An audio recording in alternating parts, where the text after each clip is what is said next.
हिंदी आ रहा है। अरे अरे ओके। अरे अरे दोनों आ रहे। पर्जिंग के बारे में सब चीज दिया है AWS 10.11 में। AWS 10.11 आप पढ़ेंगे तो उसमें एकदम डेप्थ में दिया गया है। तो अभी हम पर्जिंग स्टार्ट करते हैं। मैं एक प्रोसीजर लेता हूँ सिंपल, और प्रोसीजर के हिसाब से पूरा पर्जिंग समझाता हूँ कि भाई कैसे पर्जिंग करना चाहिए, क्यों करना चाहिए, और हम लोग कहाँ मिस्टेक करते हैं। जनरली फैब्रिकेटर जो है वो भी लगाने में कहाँ कहाँ मिस्टेक करता है पर्जिंग लगाने में, उसके बारे में बात करेंगे। कोड ऐसा बोलता है कि क्रोम परसेंटेज पर्जिंग में किस किस कौन कौन से मटेरियल में करना चाहिए, तो कि वैसे मटेरियल में आपको करना चाहिए पर्जिंग कि जहां पे हमारा क्रोम जो है वो 5% से ज्यादा है। क्यों? क्यों सबको पता है, ऑलरेडी मैं पहले भी बोला है कि क्रोम ज्यादा है तब हमको सबसे ज्यादा प्रॉब्लम है ऑक्सीजन से उसको बचा के रखना, कार्बन से हमको बचा के रखना, वरना क्रोमियम कार्बाइड बना देगा या क्रोमियम ऑक्साइड बना देगा। यहाँ पे ऑक्सीजन का प्रॉब्लम ज्यादा रहता है, इसके लिए यहाँ पे ऑक्सीडेशन होगा। ऑक्सीडेशन कैसे होगा मैं एक फिगर के साथ दिखाता हूँ। अगर आपने पर्जिंग नहीं किया तब क्या कांड हो सकता है आपके मटेरियल में, मैं यहाँ फिगर दिखाया है, शायद आपको दिखेगा फिगर। ओके, अभी ये फिगर में आप देख सकते हैं कि यहाँ पे पर्जिंग में कितना प्रॉब्लम हो गया। देखिए, पर्जिंग नहीं किया है, पर्जिंग नहीं करने से क्या प्रॉब्लम होता है, क्रोमियम ऑक्साइड बना देगा वही एरिया में, वो हमारा क्रोमियम कम हो जाएगा, और कम होने की वजह से दूसरा एक प्रॉब्लम आएगा कि वहां पे रस्टिंग चालू हो जाएगा, और जहां पे अंदर से फ्लो, जब रनिंग कंडीशन पाइप रहेगा, पाइप के अंदर फ्लो जब चालू होगा तब वो जगह पे क्रोम नहीं है तो वहां पे रस्टिंग होगा, हैमरिंग इफेक्ट होगा और वहां से पाइप को फाड़ देगा। बहुत सारे लोगों ने यहाँ पे अटेंड किया होगा शटडाउन। तो शटडाउन में आप देखा होगा कि एसएस के पास जनरली वेल्ड जॉइंट पे ज्यादा देखा जाता है। एसएस जॉइंट में जहां पे वेल्डिंग है उसको पूरी तरीके से 100% शटडाउन में हम पीटी करते हैं, नॉन डिस्ट्रक्टिव एग्जामिनेशन का एक डाई पेनेट्रेंट टेस्ट वो करते हैं। उसका रीजन यही है, ठीक है, मेन रीजन यही है कि वहां पे जब ड्यूरिंग वेल्डिंग जब कंस्ट्रक्शन हुआ था उस टाइम पे पर्जिंग किया है कि नहीं किया है, उसी को देखने के लिए। ठीक है, तो यहाँ पे कोड क्या बोलता है,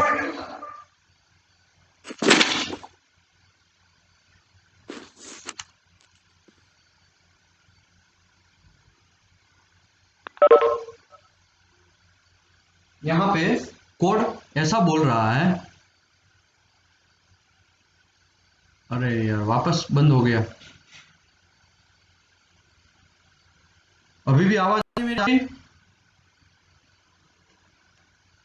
आवाज आ रही है सर, आ रही है। ओके, यहाँ पे देखिए 6.1, ये जो जनरल रिक्वायरमेंट यहाँ पे लिखा है 6.1, उसमें क्या लिखा है, the inert backing gas shall use in GTAW GMAW root pass in single side groove welding with material AWS P number 1 and higher. मतलब आपको P नंबर 5 एंड हायर। तो P नंबर 5 क्यों दिया है, क्योंकि आपने देखा होगा कि P22 और P4 में आता है, P5A में आता है, ठीक है, तो उसमें जो क्रोम है वो 2.25 क्रोम रहता है। P5 मटेरियल है तो उसमें आपका रहेगा 5 क्रोम रहेगा। तो कोड ऐसा जनरली बोलता है, वो रिकमेंडेशन करता है कि 5 क्रोम से ज्यादा अगर क्रोम है आपके मेटल में तब आपको पर्जिंग करना चाहिए, वरना कांड हो जाएगा। ठीक है, और P22 में हम नहीं करते हैं, क्यों? क्योंकि उसमें क्रोम कम है भाई, 2.22 क्रोम है और 1 मोली है, उसके लिए यहाँ पे करने का जरूरत नहीं है। हमको ज्यादातर हायर ग्रेड जाता है, जैसे कि P91 मटेरियल उसमें 9 क्रोम है, P304 SS जो है SS304 उसमें 18 क्रोम है, 316 उसमें 16 क्रोम है, 321 उसमें 18 क्रोम है, 347 उसमें 18 क्रोम है, और अब डुप्लेक्स की बात करें तो उसमें 22 क्रोम है। तो सब जगह पे हमको purging is the most important part. Purging अगर नहीं करेंगे तो क्रोम हमने मैं फिगर दिखाया उसमें कम हो जाएगा, वैसा करके क्रोमियम ऑक्साइड बन के, और ऑक्साइड कैसे दिखाया मैं आपको दिखाया। ठीक है, आगे P number 5 and higher material any back पर shall be maintain in 10 mm। देखो कोड यहाँ पे 10 mm, यहाँ पे क्या है, 2 लेयर से 3 लेयर तक आपको पर्जिंग करना चाहिए, ऐसा क्लियर बोल रहा है कोड, वैसा बोल रहा है। लेकिन यहाँ पे मैं जो समझा रहा हूँ वो एक प्रोसीजर के हिसाब से समझा रहा हूँ। ठीक है, अगर आप 3 लेयर की बात करेंगे तो पहला लेयर आप GTAW का मारा, ठीक है, वो 3 mm का होगा एग्जांपल के तौर पे, दूसरा मारा वो भी 3 mm, तीसरा मारा वो भी 3-4 mm का होगा, तो लगभग 10 mm तक कवर हो ही जाता है। इसके लिए यहाँ पे 10 mm लिखा है। आपको टेक वेल्ड जो लिखा है उसके जस्ट ऊपर का लाइन देखिए, टेक वेल्ड जो 5 नंबर लिखा है उसके ऊपर just, it is usually desire to maintain the purging in second and third layer. of well deposition, minimum internal oxidation during reheating of the root pass। तो यहाँ पे क्लियर लिखा है, कोड ऐसा बोल रहा है कि 2 से 3 पास तक, 2 से 3 पास तक आपको पर्जिंग मेंटेन करना है। एक एसएस का पाइप एग्जांपल के तौर पे 25 mm का थिकनेस है, तो क्या 25 का 25 mm थिकनेस में आप पर्जिंग करेंगे? ऐसा जरूरत नहीं है। आपको 3 पास मारो, 10 mm तक कवर हो जाता है, उसके बाद में आप आगे बढ़ो, कोई प्रॉब्लम नहीं है। पर्जिंग नहीं करो तब भी चलेगा।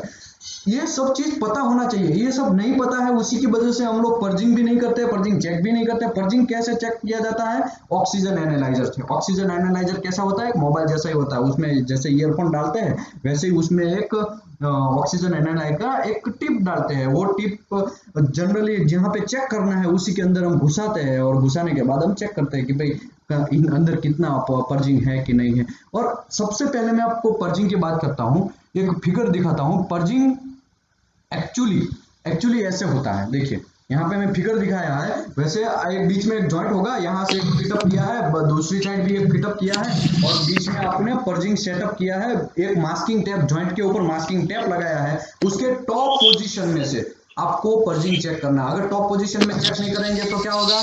चौहान सर प्लीज आपकी आवाज बंद कर दीजिए। वो एक म्यूट बटन आता है ना, म्यूट, उसके ऊपर म्यूट कर दीजिए आपका वीडियो, और उसके ऊपर एक उसके जस्ट बगल में म्यूट आएगा, वहां से आप अपना आवाज म्यूट कर दीजिए। रेड दिखने लगेगा तो मतलब समझ लीजिए कि बंद हो गया, ठीक है? ओके सर, अभी हम लोग मास्किंग टेप लगाएंगे। मास्किंग टेप भी लो क्लोराइड होना चाहिए। इंडिया में ऐसा होता है? नहीं होता है। मैं देखा हूं कि भाई बहुत सारे लोग जनरल मास्किंग टेप लगा देते हैं, वो नहीं चलेगा। क्वालिटी इंस्पेक्टर को, अगर टीपीआई को या मैनेजर को, वहां पे उसको ठुकाई करना पड़ेगा, वो कॉन्ट्रैक्टर का या सब कॉन्ट्रैक्टर का, कि भाई तू मास्किंग टेप जो लगा रहा है एसएस में, वो लो फ्लोराइड मास्किंग टेप है, नहीं है तो तू बदल। ये एसएस में क्यों लगाया तूने? वो गलत बात है। क्यों? क्योंकि लो क्लोराइड मार्कर नहीं लगाएंगे। अगर वैसा ही वही मार्कर मास्किंग टेप लगा दिया तो क्या होगा? क्रोमियम कार्बाइड, क्रोमियम फ्लोराइड वो बनने का कोशिश करेगा। हम लोगों का मेन ध्येय जो है वो क्रोमियम बचाना है, वही नहीं बचेगा, क्रोमियम फ्लोराइड बन के निकल जाएगा तो प्रॉब्लम है। इसी की वजह से हमको लो क्लोराइड एडेसिव टैप, उसको एडेसिव टैप भी बोलते हैं, ठीक है? तो एडेसिव टैप लगाना चाहिए। वो कैसे पता चलेगा? उसके ऊपर लिखा रहता है लो क्लोराइड एडेसिव टैप, ऐसा करके लिखा रहेगा। और दूसरा भी बहुत सारे मार्किंग हो गए उसमें, सिंबल दिए गए हैं, तो उससे भी आप पता कर सकते हैं कि भाई कैसे आपको चेक करना है। लेकिन मेरा यहाँ पे कहने का मतलब यही है कि आपको मास्किंग टैप भी लो क्लोराइड वाला यूज करना चाहिए। अंकलेश्वर में मैं थोड़े टाइम पहले बहुत सारा इंस्पेक्शन किया, उसमें लिटरली प्लेट के ऊपर चल रहे हैं लोग, एसएस की प्लेट के ऊपर जूता पहन के, सेफ्टी शूज पहन के चल रहे हैं। This is right, this is wrong, totally wrong, ऐसा नहीं करना चाहिए। आप एसएस का जो मटेरियल है उसको डायरेक्ट हाथ से भी, ऑयली हाथ से भी आप टच नहीं कर सकते। उसके लिए हैंड ग्लोव्स पहन के हाथ को साफ करके फिर एसएस को टच करना चाहिए। और मैं बहुत सारी कंपनी आज देखा है, बहुत सारी कंपनी में एज अ टीपीआई काम किया है और इंस्पेक्शन अभी भी कर ही रहा हूं, तो उसमें देखा है कि लोग बस लिटरली वर्कर को कुछ पता नहीं है और डायरेक्ट चल रहा है अपने जूते लेके, अपना जूता पहन के डायरेक्ट एसएस के प्लेट के ऊपर चल रहे हैं। बोलो क्या बोलेंगे उसको? पानी उसके ऊपर डाल रहे हैं, और मार्कर जो यूज कर रहे हैं उसके ऊपर वो भी लो फ्लोराइड मार्कर भी नहीं है। मास्किंग टेप तो दूर की बात है, वहां तक तो अभी तक हम पहुंचे ही नहीं है। तो मेरा कहने का मतलब है, मैं वो मैन्युफैक्चरिंग का नाम नहीं देगा, लेकिन मैं जस्ट ऐसा बोल रहा हूं कि वो ऐसा होता है। यहाँ पे एसएस इंडिया में अवेयरनेस नहीं है, एसएस को कैसे अच्छी तरह से रखा जाता है वो अवेयरनेस नहीं है। एक्चुअली उसका भी एक कोड है, SAESL-L 305 या 310 ऐसा करके कोड है उसका, कि भाई उसको कैसे अरेंजमेंट रखेंगे, कैसे स्टोरेज रखेंगे। जमीन के ऊपर भी आप एसएस को नहीं रख सकते, एसएस को थोड़ा हाइट रखना है, वो हाइट का भी डायमेंशन है। 50 mm लकड़े के ऊपर रखना है, 50 mm हाइट में, या फिर आपको 150 mm हाइट में, या मेटल का टेम्पर उसके ऊपर आपको लकड़ा रखना, बाद में एसएस को स्टोर करना है। ऐसा सब चीज रिक्वायरमेंट है, लेकिन हम कोई फॉलो नहीं कर रहे। गल्फ कंट्रीज में मैं देखा, कतार में देखा, ओमान में देखा, और सऊदी अरबिया में देखा है, एसएस को एकदम अपना बच्चा जो है, अपना सन की तरह रखा जाता है, और यहाँ इंडिया में ऐसा नहीं होता है। तो मेरा कहने का मतलब है कि आपको अवेयर होना पड़ेगा। एसएस को आपको ऑयली हाथ से भी टच नहीं कर सकते, आप एसएस के ऊपर पसीना भी नहीं डाल सकते। बहुत सारे वेल्डर जो है उस पसीना भी डालते हैं, वो गलत बात है, एकदम टोटली गलत है। आपको उसको ठुकाई करनी चाहिए, ये सब नहीं चलेगा। आगे बढ़ते हैं। P5 and higher grade material जो है उसमें हमको पर्जिंग करना है, और कितना mm डिपोजिशन थिकनेस तक, हमको 10 mm थिकनेस तक, ठीक है 10 mm, लेकिन कोड बोलता है एक्चुअली 3 mm तक आपको, 3 लेयर तक आपको, 2 से 3 लेयर तक आपको करना चाहिए। नाइट्रोजन का पर्जिंग तो प्रोहिबिटेड इन स्टेनलेस स्टील ऑस्ट्रेलिया, क्यों? क्योंकि क्रोमियम नाइट्राइड वो सब चीज बनाएगा, क्रोमियम है वो नाइट्राइड के साथ, नाइट्रोजन के साथ रिएक्टिंग करके और हाई टेम्परेचर में वो 400 से 800 डिग्री टेम्परेचर में क्रोमियम नाइट्राइड बनाने का संभावनाएं है, इसके लिए नाइट्रोजन से नहीं करना है। नाइट्रोजन जो है वो स्लाइटली एक्टिव तत्व है, थोड़ा स्लाइटली, ज्यादा नहीं लेकिन थोड़ा है वो नाइट्रोजन, ठीक है, तो इसके लिए नाइट्रोजन से हमको बचना है, स्टेनलेस स्टील में नहीं करना है। वो कोड भी क्लियर प्रोहिबिटेड बोल रहा है, ठीक है, बहुत सारे लोग यहाँ पे ऐसा कर रहे हैं, ऐसा नहीं करना चाहिए। आगे बढ़ते हैं, ये पर्जिंग का डिटेल कहाँ दिया है, तो कि AWS 5.32 में क्लियर कट सब चीज दिया गया है कि वो पर्जिंग का, देखो मैं बहुत सारी कंपनीज में देखा है कि लोग लिटरली सिलेंडर जो आता है ना, पर्जिंग आर्गन सिलेंडर जो है उसका भी इंस्पेक्शन करते हैं, वो भी एक कंज्यूमेबल का एक पार्ट है भाई, उसका इंस्पेक्शन करना है। आपने ITP देखा होगा, आपने देखा होगा कि कंज्यूमेबल इंस्पेक्शन ऐसा करके एक पॉइंट डालते हैं, उसमें विटनेस या वोल्ट डालते हैं, तो ये भी एक सिलेंडर, आर्गन सिलेंडर जो बाहर की कंपनी से आता है हमारी कंपनी में, तो हमको उसको भी प्रॉपर वेरीफाई करना है, प्रॉपर चेकिंग करना है। उसको कैसे चेकिंग करना है, तो कि सिलेंडर आया है उसका सबसे ऊपर में हम पहले फुल है कि नहीं है, उसको एक हम कंट्रोल पैनल लगाएंगे, कंट्रोल पैनल में चेक करेंगे कि उसमें कितना आर्गन है, 100% पूरा सिलेंडर भरा है कि नहीं भरा है। दूसरी बात, वो तो आपकी कंपनी का कॉस्ट के ऊपर है, आप चेक करेंगे तो आपके लिए अच्छा है। दूसरा, आप वहां पे जो चेक करेंगे आर्गन निकाल के भी उसका प्यूरिटी कितना है, जैसे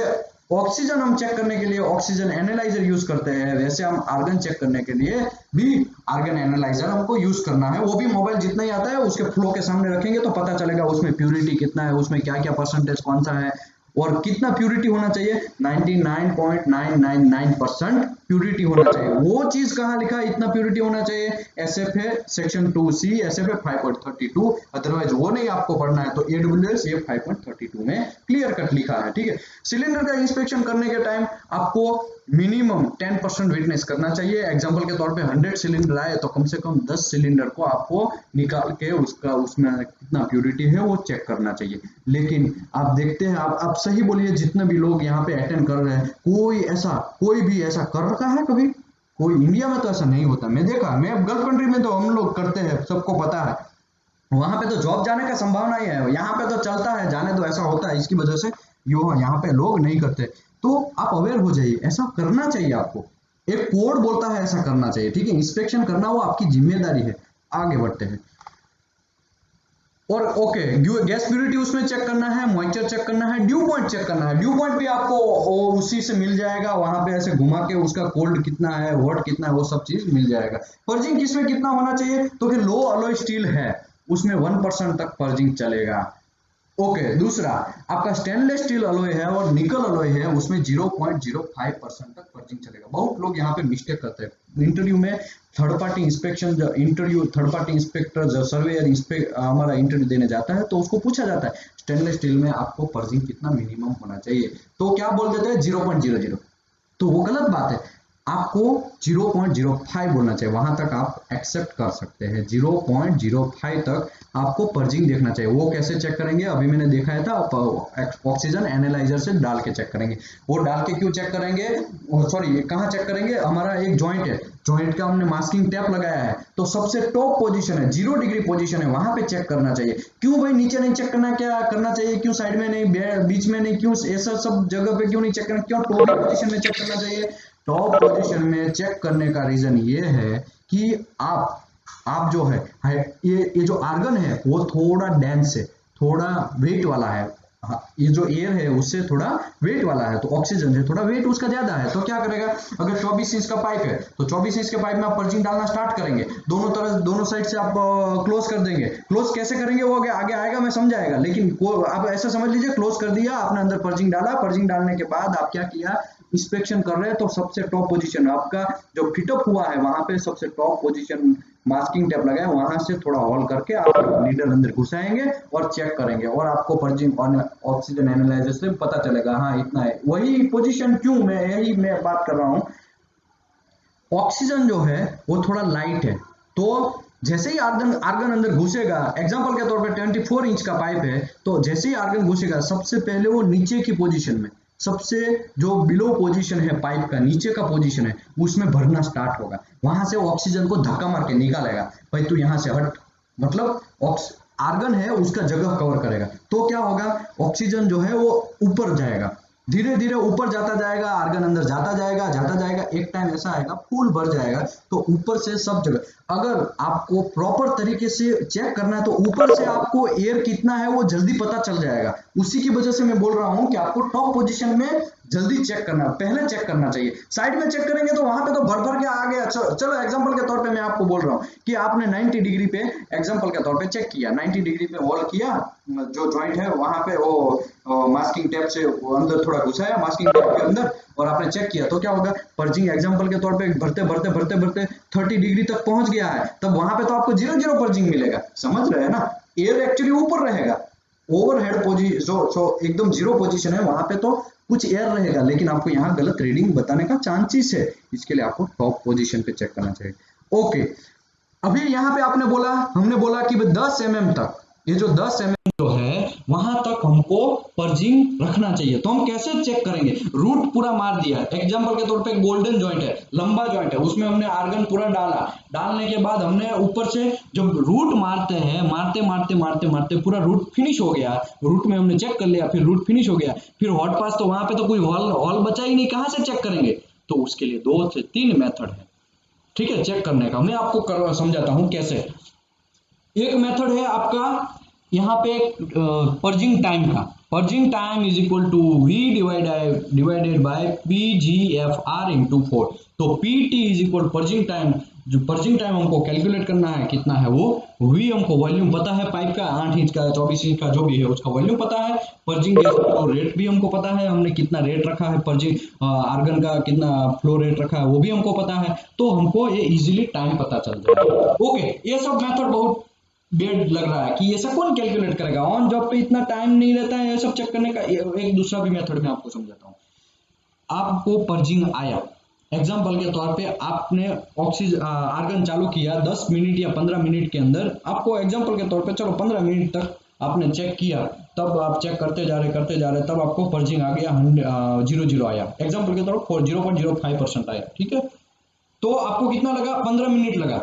तो आपको रूट मार दिया, रूट के बाद हॉट पास मार रहे, तब आपको वो 15 मिनट पहली बार आया था, तो दूसरी बार क्या करना है, 2-3 मिनट एक्स्ट्रा लेना है, 15, 16, 17, 18 मिनट से ज्यादा आप उसको फ्लो करवाइए आर्गन का, तब जाके आपको ऑटोमेटिकली मिल जाएगा। ये कैलकुलेशन करने का जरूरत नहीं, ये प्रैक्टिकल बात है, इसके लिए मैं बोल रहा हूं, ये कैलकुलेशन से भी आप करेंगे तो वही आंसर मिलेगा आपको। लेकिन मेरा कहने का मतलब यह है कि आपको रूट के टाइम पे ही देख लेना है कि 10 मिनट में पर्जिंग आया तो फिर 5 मिनट एक्स्ट्रा बढ़ा दो, 5, 2, 3, 4 मिनट जो भी आप चाहे, लेकिन उससे ज्यादा लिमिट ले लो, टाइम ले लो, तो ऑटोमेटिकली पर्जिंग फुल हो जाएगा, आपको कोई प्रॉब्लम नहीं आएगा। ओके, अभी दूसरी बात, एक ही लाइन है एसएस का, ठीक है, एक ही एसएस का लाइन है, उसमें 10-12 वेंडर वेल्डिंग मार रहे हैं, उसमें करीबन 10 जॉइंट है, समझो 10 जॉइंट है, तो पर्जिंग सब जगह एक ही इंस्पेक्टर सब जगह तो पर्जिंग चेक नहीं कर सकता है, सब जगह एक जाके चेक तो करेगा नहीं ना।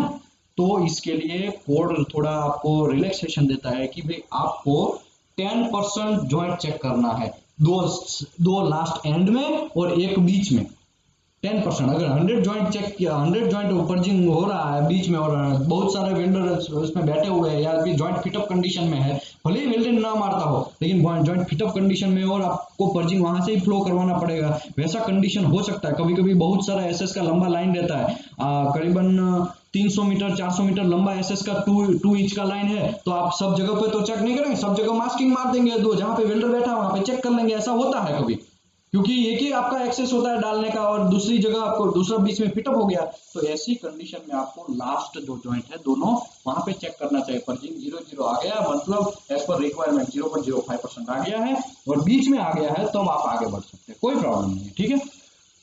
आगे बढ़ते हैं, 6.8 जो है 6.8 वो की बात है, सोल्यूशन पेपर। अभी दूसरी बात, एक गोल्डन जॉइंट है, उसमें आप क्या करेंगे, पर्जिंग अरेंजमेंट करेंगे, वो पॉन्च डालेंगे, पॉन्च डाल के उसके आगे थोड़ा लकड़ा भी फिटअप करेंगे ताकि पॉन्च बराबर फिटअप रहे, और आप अंदर से वो वायर डाल के बराबर फिटअप कर सकते हैं, और बाद में वेल्डिंग हो गया उसके बाद में आप खींच के ले सकते हैं, ठीक है। ऐसा कंडीशन जनरली होता है, लेकिन कुछ ऐसे जॉइंट है उसमें आप वो पॉन्च नहीं डाल सकते, तब क्या होगा, तब तो कांड हो जाएगा, वेल्डिंग वहां से फटने का चांसेस है, वहां पे ऑक्सीजन एनालाइजर से हम चेक करेंगे तो ठीक है, लेकिन दूसरा कोई ऑप्शन है क्या उसको पर्जिंग रुकवाने का, लंबा लाइन हो गया है वहां पे एक्सेस ही नहीं है तो क्या, तो उसके लिए ऑप्शन है सॉल्युएबल पेपर फॉर्म यूज करना, पर्ज फॉर्म बोलते हैं उसको, ठीक है। तो वो फॉर्म कैसा आता है मैं आपको दिखाता हूं एक फिगर में, यहाँ पे है, ठीक है। ये देखिए, ये जो है 1 नंबर 2 नंबर 3 नंबर उसी में ऑलरेडी दिखाया है। 1 नंबर में देखिए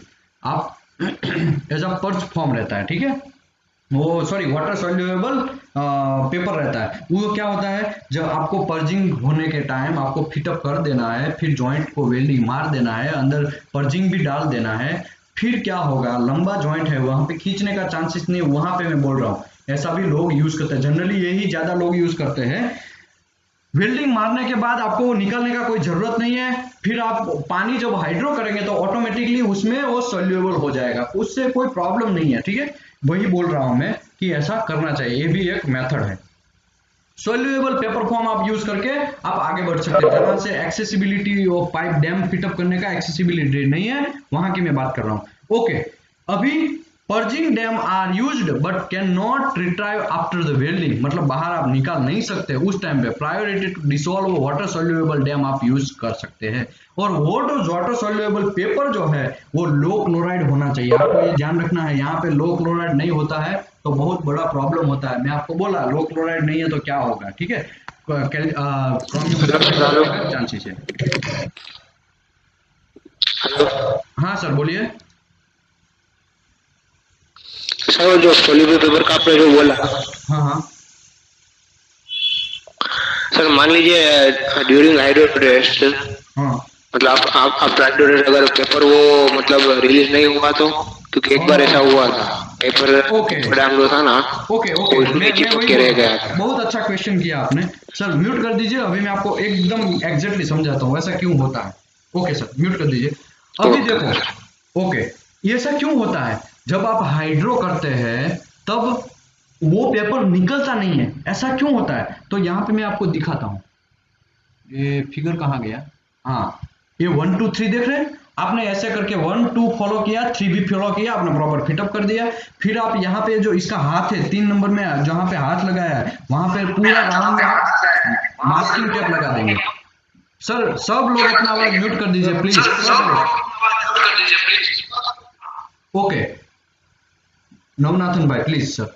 ओके वहां पे आप क्या करेंगे, आप मास्किंग टेप लगा देंगे ताकि वो पर्जिंग का जो फोर्स रहता है उससे वो पर्जिंग फट ना जाए, अगर वो आधा रूट मारा और पर्जिंग फट गया तब क्या कांड हो जाएगा, पूरा जॉइंट आपको काटना पड़ेगा, काट के फिर वापस वो सोल्यूबल पेपर जो है वापस फिटअप करना पड़ेगा, फिर वापस आपका जॉइंट फिटअप करना पड़ेगा, फिर जाके ये तो बहुत बड़ा रिवर्क हो जाएगा। इसी की वजह से लोग क्या करते हैं, ये जो हाथ है ना वहां पे आपको सोल्यूबल पेपर का वो स्टिप लगा देते हैं, वहां पे एडेजन टैप यूज होता है, वो जो एडेजन टैप है वो भी सोल्यूबल आता है, तो आपको वहां पे वो भी सोल्यूबल यूज करना है, अगर वहां पे ऐसा टैप नहीं यूज किया तो आपने जो बोला वैसा कांड हो सकता है, हाइड्रो के टाइम में वो निकलेगा ही नहीं, समझ रहे हैं, वैसा होने का चांसेस है, तो वो आपको वहां पे जो टैप लगा रहा है वो भी सोल्यूबल लगाना चाहिए ताकि वो जल जाए, वो मतलब पानी के अंदर गल जाए, जैसे हमारा वाटर रहता है, वाटर के अंदर हम थोड़ा चीनी डालते हैं कैसे गल जाता है, वैसे ही वो पेपर ही ऐसा आता है कि वो गल जाएगा,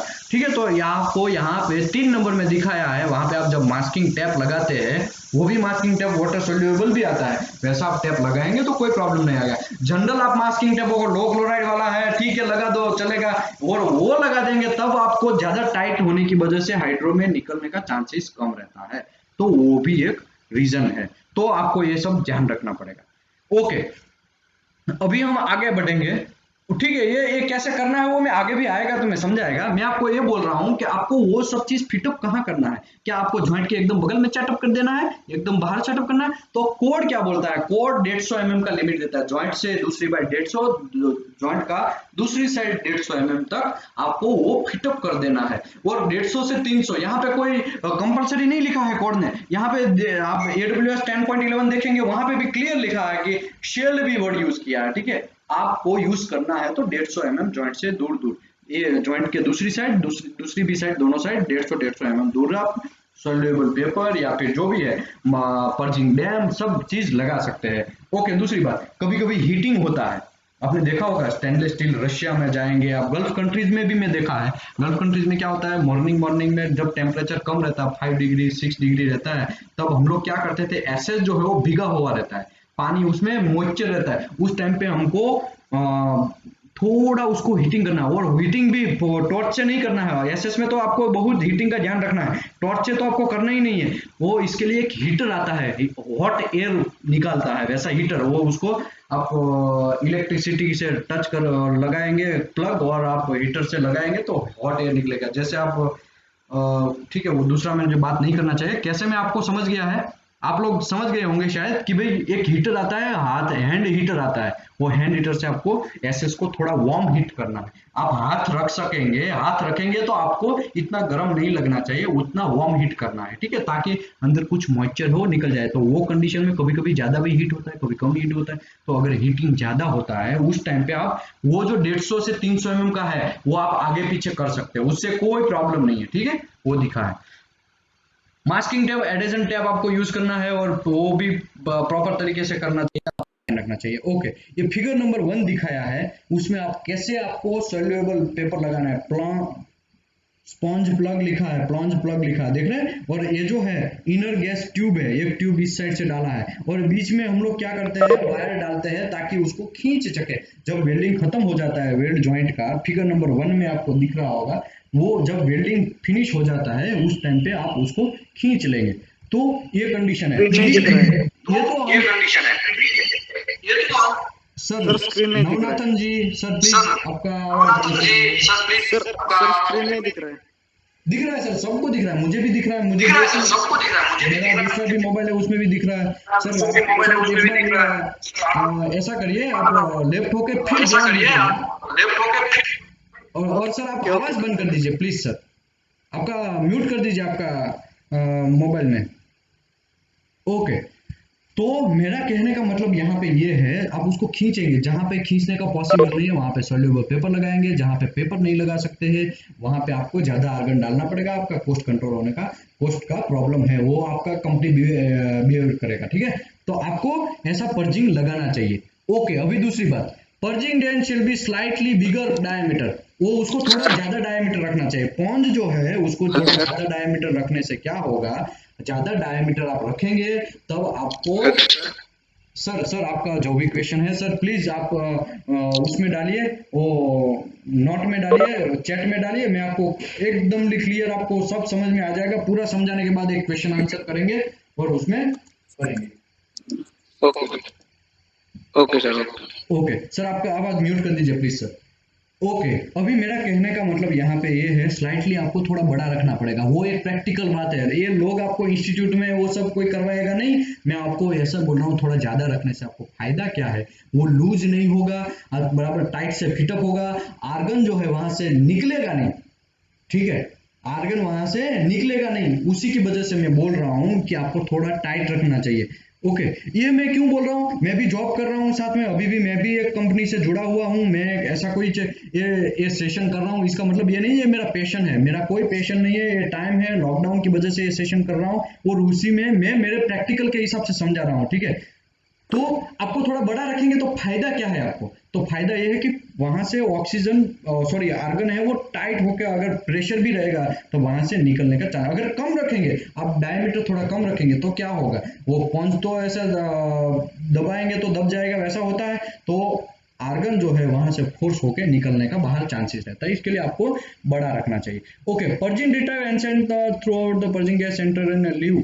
ओके, आपको वेल्डिंग जब मारते हैं, जॉइंट जो है वेल्डिंग मारते हैं, तब आपको पूरा वहां पे मास्किंग टेप लगाते हैं, एडेजन टेप लगाते हैं, वो भी टेप आपको लो क्लोराइड वाला यूज करके लगाएंगे।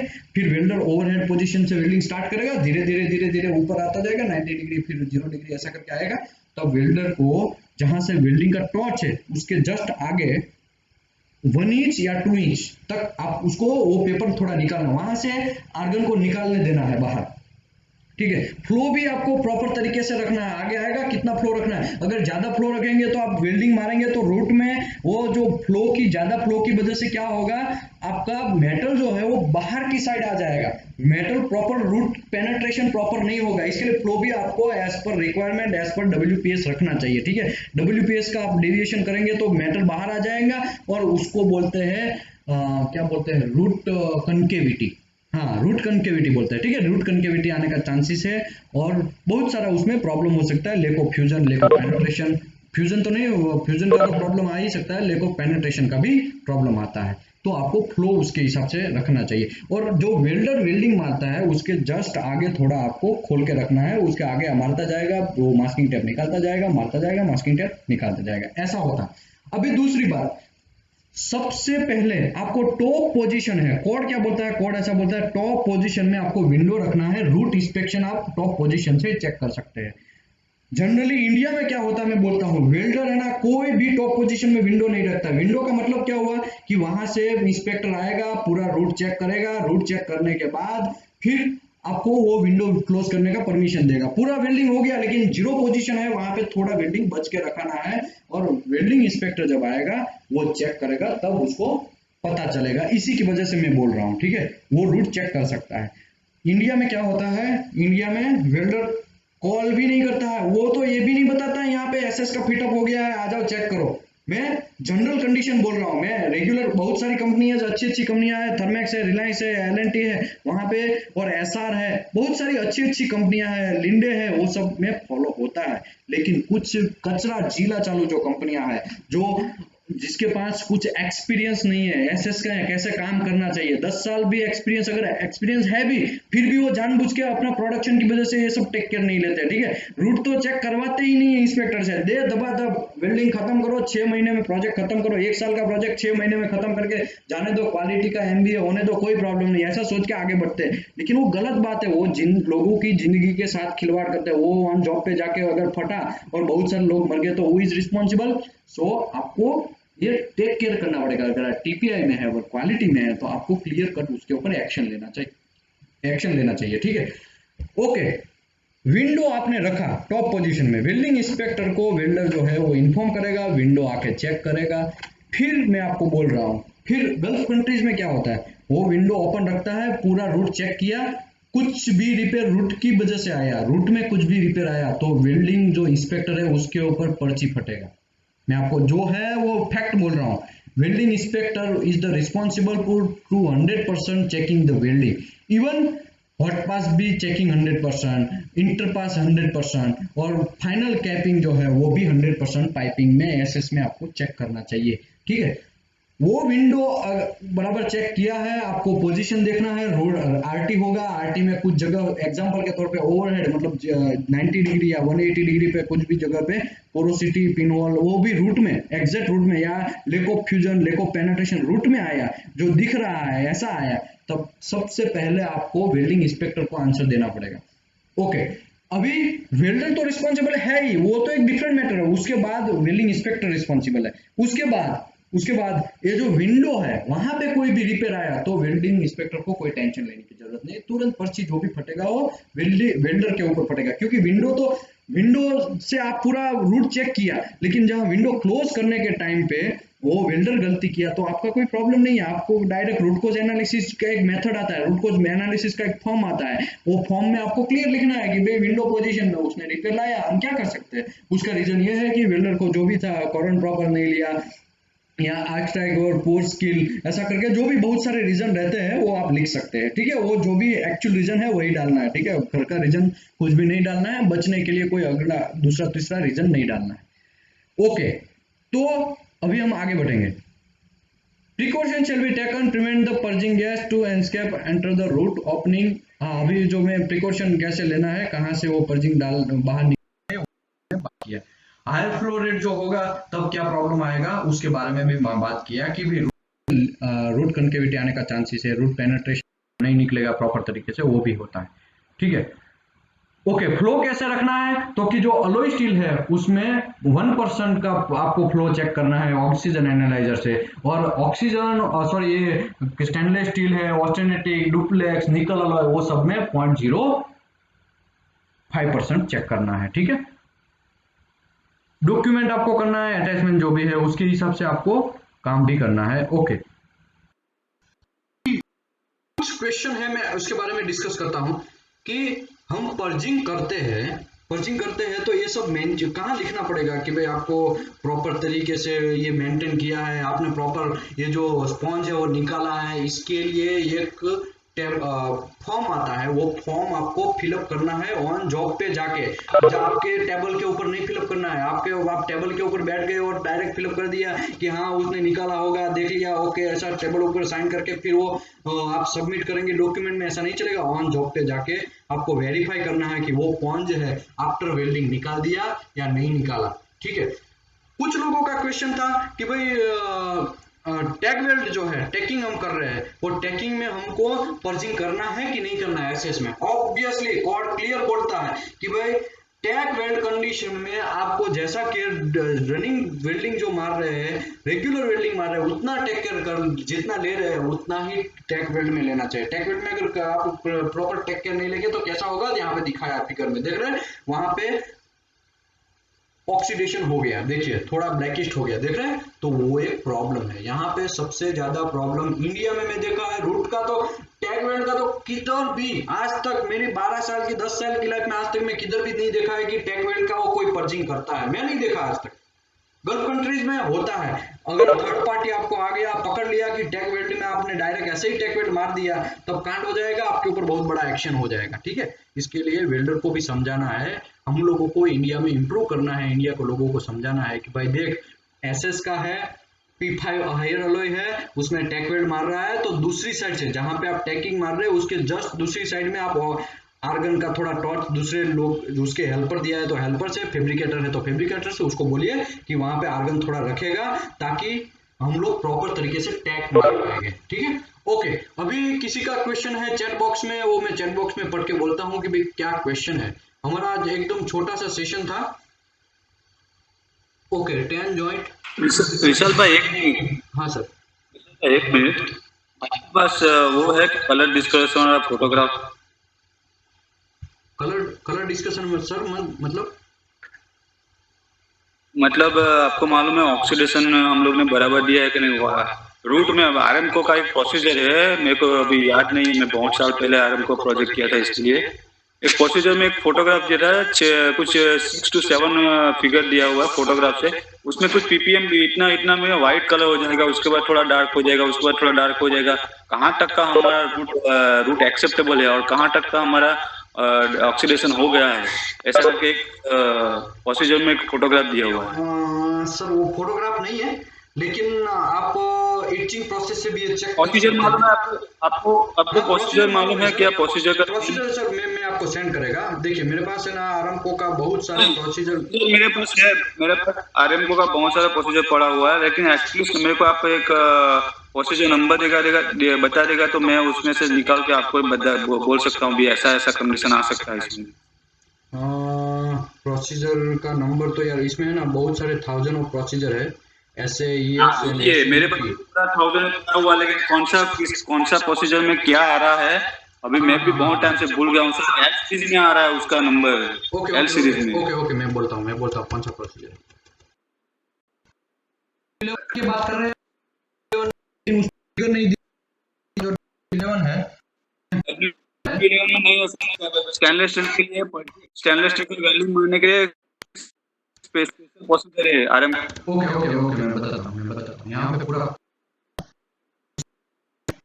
बनाया है, ये देखिए इसमें से SAES JW QC01 schedule Q, उसमें भी W11 W16 उसमें नहीं है। नहीं सर ये अभी प्रोसीजर में भी निकल गया होगा, आई डोंट नो, मुझे पता नहीं है इसके बारे में, इतना ही नहीं मेरे पास फोटोग्राफी में से फोटोग्राफी नहीं है। ओके, किसी का एक क्वेश्चन था, एक क्वेश्चन हम देख लेते हैं, उसके बाद में सेशन को हम क्लोज करते हैं। Sir why purging dam required. Okay, किसी का क्वेश्चन है पर्जिंग डैम क्यों चाहिए। आप सोच लो 300 मीटर का लेंथ वाला एक जॉइंट है। 300 मीटर मतलब ये बहुत लंबा पाइप है, सॉरी पाइप है बहुत लंबा, एकदम बीचों बीच में 150 मीटर में आपका एक जॉइंट आ रहा है। तो आप क्या पूरा 300 का 300 mm फिलअप करेंगे, 300 मीटर तक पूरा आर्गन फिलअप करेंगे, कितना कॉस्ट आपका चला जाएगा। आप सोचिए जरा, ह्यूज कॉस्ट आपका, इतना पैसा चला जाएगा कि बहुत प्रॉब्लम हो जाएगा। आशीष सर प्लीज थोड़ा आपका आवाज बंद कर दीजिए, मैं एक थोड़ा इसको आंसर दे देता हूँ, बाद में हम लोग डिस्कस करेंगे सर। यस, तो हमारा रीजन यहाँ पे क्या है, कोस्ट को थोड़ा बचाने के लिए हम लोग पर्ज डैम डालते हैं।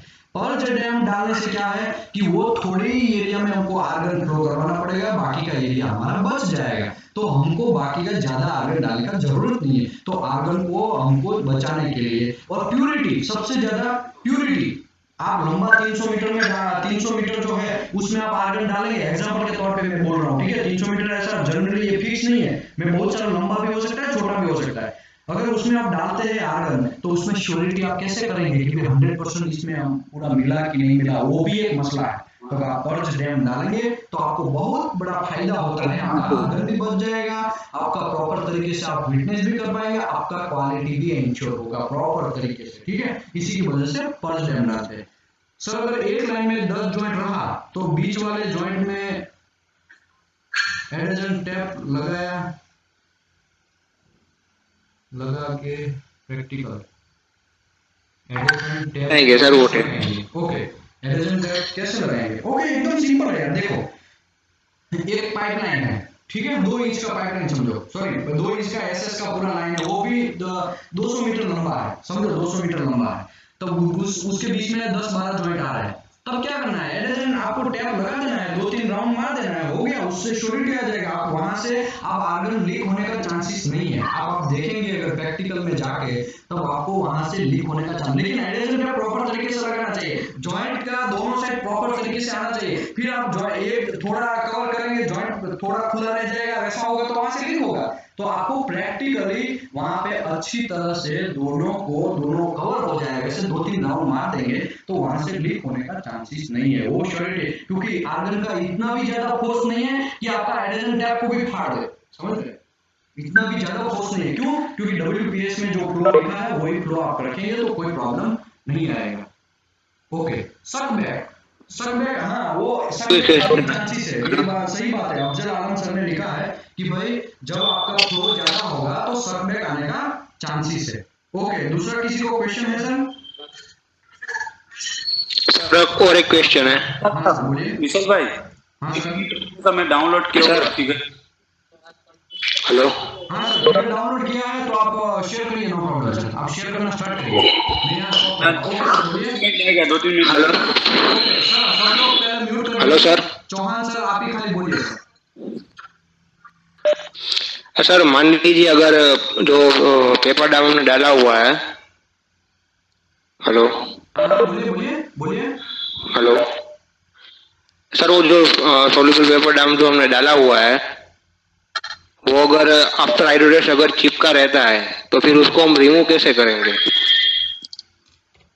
यस, ऐसा हुआ है, सुनिए मेरे क्योंकि सर आप एक बार प्रैक्टिकली हुआ है सर। प्रैक्टिकल होता है, मेरे साथ हुआ है, आरटी में मुझे प्रॉब्लम आया, मैं बोलता हूँ ना मेरे साथ क्या हुआ है, थोड़ा आप म्यूट कर दीजिए, मैं आपको बोलता हूँ।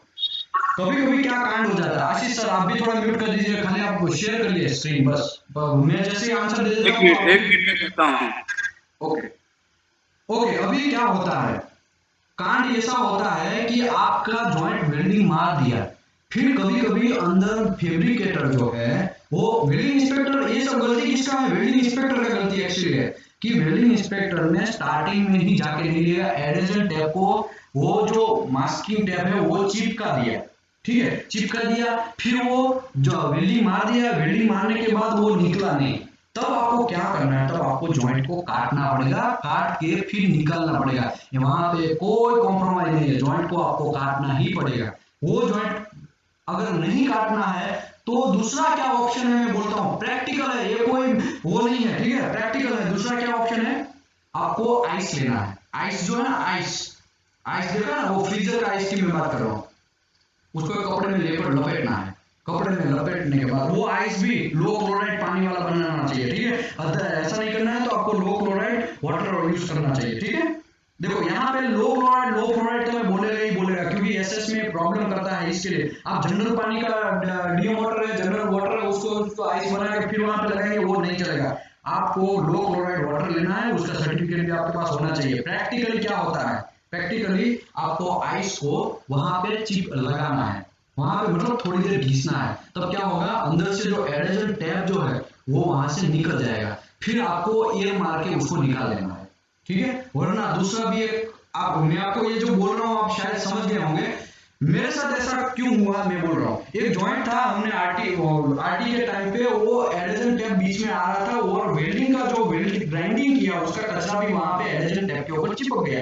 आरटी किया तो उसमें कुछ पोरोसिटी और कचरा दिख रहा है, तो हमने चेक किया तो पता चला उसमें से वो जो टैप है वो चिपक गया है, जॉइंट के ऊपर ही चिपक गया है। तब कैसे होगा, आरटी में तो प्रॉब्लम आएगा। तो वो निकालने के लिए ऐसा एक प्रैक्टिकल बात है, एक कोड में किधर भी नहीं लिखा है। आप बोलेंगे कि सर कोड में कहाँ लिखा है, तो कोड में ऐसा कुछ लिखा नहीं है, ठीक है। और पानी और आइस लगाएंगे तो एसएस के लिए तो अच्छा ही है, एसएस के लिए कोई प्रॉब्लम नहीं है, ठीक है, ओके। दूसरी बात, एक एसएनसी लावलिन का मैं प्रोजेक्ट किया था एक मुंद्रा साइट पे। उसमें हमारा कैसा WPS था, स्टेनलेस स्टील का ही मेटल था, और 304L था। उसमें हम लोग ऐसा WPS बनाया कि 400 डिग्री से ज्यादा ना जाए टेम्परेचर, और इंटरबास भी प्रॉपर तरीके से मेंटेन हो। इसके लिए वेल्डिंग जो साइड मारते हैं, प्लेट था वहां पे वेल्डिंग मारते हैं, उसकी दूसरी साइड में हम आइस लगाते हैं ताकि वेल्डिंग कंट्रोल हो जाए। Slow down of cooling rate यहाँ पे नहीं है इंपॉर्टेंट, इसी के लिए हम प्रीहीट नहीं कर रहे हैं। एसएस में वही एक बड़ा सेंसिटाइजेशन का एक प्रॉब्लम है। इसके लिए देखो प्रीहीट हम क्यों करते हैं, slow down of cooling rate, कि धीरे धीरे ठंडा हो, इसकी वजह से हम प्रीहीट करते हैं। लेकिन एसएस में ऐसा नहीं है, एसएस में आपको एकदम सडन फॉल करना चाहिए टेम्परेचर। इसी के लिए मैं आपको बोला है कि एनिलीन लो करते हैं। एनिलीन में क्या होता है, 1140 से 1100 टेम्परेचर तक जाते हैं, और तुरंत उसको पानी में डुबो देते हैं, मतलब जो भी है XYZ मीडियम में उसको तुरंत फॉल करते हैं। जनरली तो वाटर ज्यादा यूज होता है एनिलीन में टेम्परेचर फॉल करने के लिए, तो 1100 टेम्परेचर से तुरंत वो नीचे आ जाएगा टेम्परेचर, ताकि वो 800 से 400 डिग्री जो टेम्परेचर है उसमें ज्यादातर एसएस ना रुके। अगर एसएस वो टाइम पे वहां पे रुकता है वो टेम्परेचर में, तो क्रोमियम कार्बाइड बनाने का चांसेस है, तो वहां से क्रोम कम हो जाएगा, प्रॉब्लम होगा। तो यही एक फंडा है, आप ऐसा प्रैक्टिकली यूज कर सकते हैं। दूसरा, फिर भी नहीं निकला तब आपको जॉइंट काट के वापस निकालना है, तो ये ऐसा होना चाहिए। Okay, thank you very much. अभी किसी को क्वेश्चन है